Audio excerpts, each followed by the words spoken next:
Kamusta mga idol, welcome muli sa aking munting channel. Bago natin simulan, paki-like and share naman ng ating video, maraming salamat. Ilalagay ko na lang sa pin comment ang title ng ating video. Simulan na natin. Nagsimula ang pelikula sa isang babae na mabilis tumatakbo sa kalagitnaan ng gabi, at takot na takot ito na tila may humahabol dito. Sa sobrang takot napunta siya sa isang abandonadong planta ng mga spinach na matagal nang sarado, at tinatawag itong Anchor Bay. Hinahabol pala ito ng dalawang lalaking mahilig kaya mabilis itong pumasok sa loob upang makatakas sa dalawa. Nang papasok na ang dalawa sa gusali ay pinigilan ito ng isang lalaki, at sinabi nito sa kanya na marami itong naririnig na usapan na may mga multo daw sa plantang iyon. Subalit sumigaw pa ang pangit, at pumasok ito sa loob at hindi niya pinansin ang babala ng kanyang kasama na pangit din. Samantala habang tumatakbo naman ang babae upang magtago, napunta ito sa madilim na lugar, at may nakita itong anino ng isang lalaki na may malaking katawan at napakalaking braso. Habang nakatago ito sa sulok, bigla naman dumating ang dalawang mahilig, at mabilis nilang nahanap ang kanyang pinagtataguan. Nang mahuli ng dalawa ang babae, biglang may gamulong na isang lata ng spinach na nagmula sa dilim, dahilan upang maagaw nito ang atensyon ng dalawang lalaki. Dahil doon ay agad naman tinignan ng isang mahilig ang lugar kung saan nagmula ang lata. Subalit biglang may humila dito at mabilis siyang tinapos at hinagis sa harap ng dalawa ang gutay-gutay nitong katawan. Matapos noon ay lumabas mula sa dilim ang isang bakulaw na tumapos sa kawawang lalaki dahilan upang labis na matakot ang dalawa sa kanilang nakita. Tinangkapan ng isang lalaki na i-hostage ang babae sa pag-aakalang makakaligtas ito, subalit inatake siya ng bakulaw at binali nito ang kanyang kamay. Habang sigaw ng sigaw ang babae at nanlaki pa ang mga mata, si bakulaw naman ay pinaputok ang ulo ng kawawang lalaki na parang lobo. Matapos noon ay pinagmasdan ni bakulaw ang babae kaya lalo pa itong nagsisigaw sa takot. Kinabukasan dumating ang isang chicks na si Mar sa gusali. Siya ay isang lawyer at nakipagkita ito sa isang negosyante na nagngangalang Lex. Sinabi ni Lex na nais na nilang ibenta ang gusali dahil hindi na daw nila ito nagagamit sa loob ng 20 taon. Habang nag-uusap ang dalawa, naamoy nila ang mabahong usok na nagmumula sa isang pipe.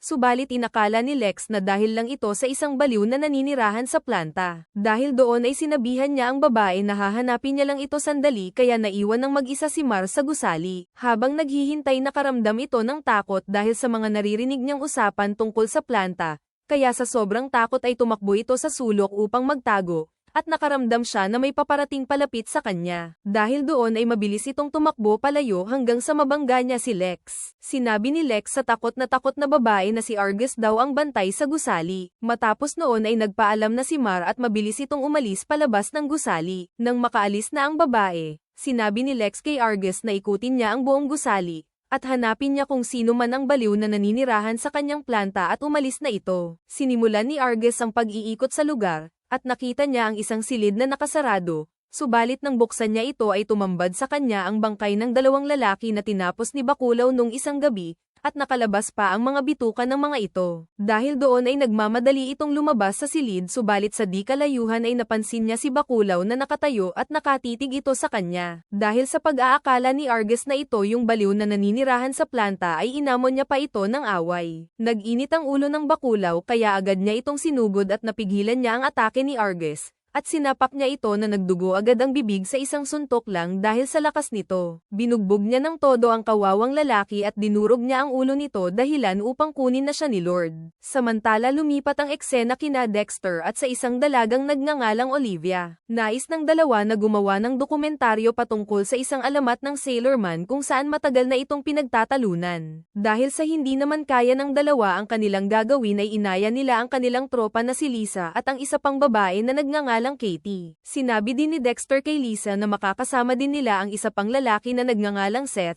dahil sa narinig ng dalaga ay mabilis itong pumayag, at dito natin malalaman na may lihim na pagnanasa pala ang dalaga sa binatang si Seth. Matapos noon nagtungo sina Olivia at Dexter sa dalagang si Katie, at dito ay pinag-usapan nila ang gagawin nilang dokumentaryo tungkol sa alamat ng Sailorman. Habang nag-uusap ang tatlo tungkol sa kanilang gagawin, isang matandang lalaki ang nagbabala sa kanila at sinabi nito na huwag silang pupunta sa abandonadong Anchor Bay dahil doon daw namamalagi ang isang lalaki na nagngangalang Papay. Maya-maya ay biglang dumating ang jowa ni Katie na nagngangalang Joey, Kasama nito ang kanyang dalawang tropa na si Jessie at Terry. Dito ay galit na pinagsabihan ni Joey si Katie dahil nagseselos pala ito kay Dexter sa pag-aakalang may lihim na relasyon ang dalawa. Nang maglaon, nagtungo na ang grupo sa abandonadong Anchor Bay, kung saan nila matatagpuan ang di umanong hinahanap nila na Sailor Man. Bago pumasok sa gusali napansin ni Olivia na nakatitig sa kanya si Baculaw mula sa malayong bintana, subalit nang tignan ito ni Dexter ay nawala ito. Matapos noon ay tinanggal na ni Dexter ang kadena ng pinto at isa-isa nang pumasok ang grupo. Nang makapasok na sila sa loob biglang tumawag si Joey kay Katie subalit pinatay niya lang ang tawag nito. Dahil doon ay nainis si Joey kaya nagpa siya ito na sumunod sa gusali kasama ang kanyang dalawang tropa. Kinagabihan biglang bumalik si Mar sa gusali upang hanapin ang mga papeles na naiwan niya dahil sa pagmamadali nitong umalis. Nang makita niya ito ay nagmamadali itong lumabas dahil sa takot sa lugar,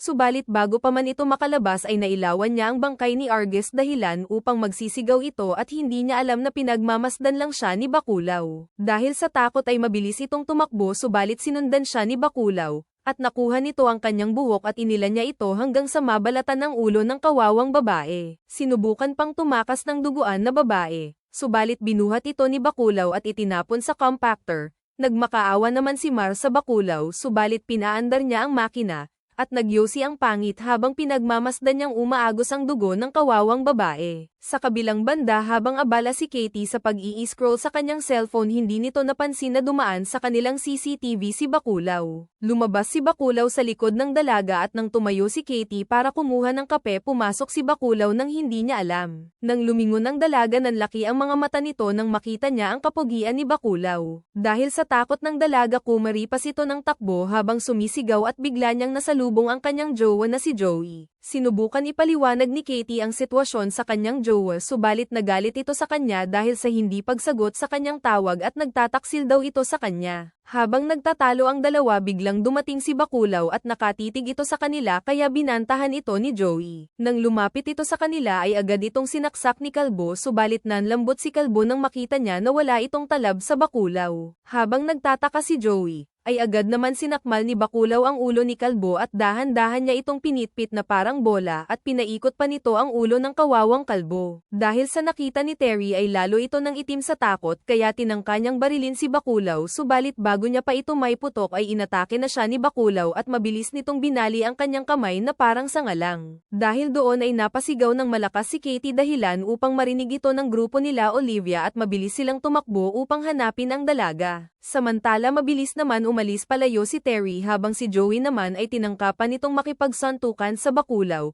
subalit nang mapagtanto niyang malaki ang mga braso nito ay kumaripas na rin ito ng takbo, at iniwan ang kawawang si Katie. Nang maalis na ni Baculaw ang kutsilyo nito sa dibdib ay umalis na ito upang sundan ang dalawa at hindi na pinansin ang nanginginig sa takot na si Katie. Samantala habang patuloy pa rin si Terry sa pagtakas ay nakakita naman si Baculaw ng napakalaking angkla kaya kinuha niya ito at nagawa niyang maabutan ang kawawang si Terry. Ginamit ni Baculaw ang malaking angkla upang tapusin si Terry kaya ang kawawang lalaki ay nangisay na lang. Sa kabilang banda bumalik si Joey kung saan naiwan ni Terry ang kanyang baril at agad niya itong kinuha upang laban kay Baculaw. Habang naglalakad sa lugar nakarinig ito na may parating kaya agad itong nagpaputok subalit aksidente niyang nabaril si Katie dahil sa pag-aakalang si Baculaw ito. Habang hindi alam ng dalawa kung ano ang kanilang gagawin bigla naman nagpakita sa kanila ang pangit. Nang babarilin na ito ni Joey ay nagulat ito dahil wala na palang bala ang kanyang baril kaya muli na naman itong tumakbo at iniwan na naman ang kawawang dalaga. Samantala habang naglalakad si Lisa at Seth muli nilang narinig ang mga sigaw ni Katie kaya sinabi ni Lisa na tulungan nila ang kanyang kaibigan subalit hindi pumayag si Seth sa nais ng babae. Ipinaliwanag ni Seth sa dalaga na dapat na silang tumakas at tatawag na lang daw sila ng mga pulis pag nakatakas na sila. Nang papalapit na si Baculaw sa dalawa mabilis silang tumakbo palayo subalit nang aabutin ni Seth ang bakal para makatawid sila sa kabila ay bigla naman itong nahulog. Paggising ng binata mula sa pagkakahulog ay agad nitong nakita na naipit ang kanyang paa sa lambat. Dahil sa pagpupumilit nitong makaalis sa lambat ay inilan niya ito ng malakas dahilan upang bumagsak ang mga bakal sa kanya at bumaon ito sa kanyang katawan. Wala nang nagawa si Lisa kundi sumigaw na lang at tumakbo sa takot at muli itong umakyat sa taas. Nang makita ng dalaga na papalapit na sa kanya ang Baculaw pilit niyang inaabot ang bakal subalit nahulog din ito at natuhag din sa bakal kung saan nahulog si Seth. Samantala sa pagkakaikot nila Olivia sa gusali ay tila naliligaw na ang mga ito hanggang sa makarating sila sa isang silid na madaming lata ng spinach. Doon ay nakita nila ang isang uniform na pangmarino at larawan ng isang lalaking kalbo,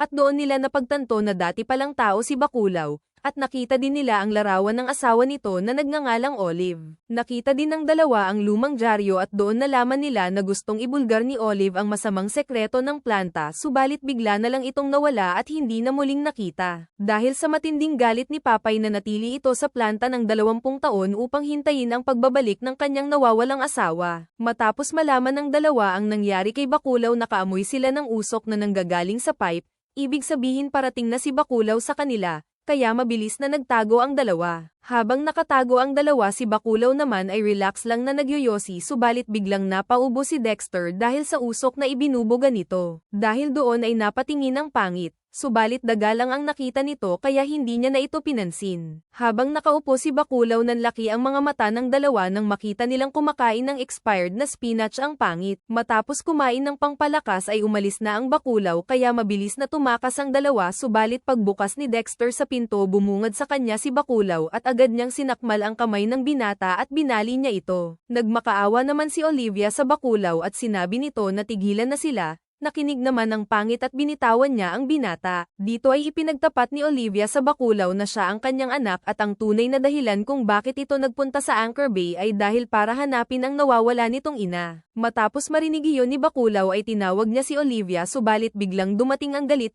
na si Joey at agad niyang binaril si Baculaw. Sinubukan itong pigilan ng dalaga, subalit itinulak niya ito kaya agad siyang inatake ni Baculaw. Walang awa niya itong binugbog at nang tatapusin na niya ang buhay ni Joey ay nakiusap ang dalaga sa kanyang ama na tumigil na ito sa pagkain ng expired na spinach dahil unti-unti na daw itong nababaliw at nagbabago na din daw ang anyo nito. Bigla naman hinuli ni Joey si Olivia upang makatakas sa Baculaw, subalit inapakan ng dalaga ang paa nito kaya nakatakas ito at agad siyang inatake ni Baculaw. Sa sobrang galit nito ay inalis ni Baculaw ang braso ni Joey at pinagpapalo ito sa kanya hanggang sa mawala na ito sa mundo. Nang makalabas na ang dalawa sa gusali ay nasalubong nila si Katie dahil nakaligtas din ito sa tama ng baril. Bago sila tuluyan umalis sa lugar, nangako si Olivia na babalikan nito ang kanyang ama upang matulungan ito sa kanyang kalagayan, habang si Baculaw naman ay nakatingin lang sa kanila mula sa bintana. Makalipas ang ilang linggo, muling bumalik si Lex sa planta at sinabi nito na wawasakin na niya ang planta, subalit may nakita itong lata ng spinach at biglang lumabas sa likod niya si Baculaw.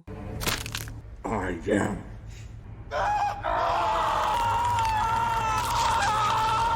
Dito na po nagtatapos ang ating magandang pelikula. Kung nabitin ka sa ating video, mag-subscribe ka na sa aking channel para updated ka sa mga susunod ko pang mga magagandang video na parating. Paki-like and share na rin ang ating video para dumami pa tayo. Ilalagay ko na lang sa pin comment ang title ng ating video. Hanggang sa muli. Paalam.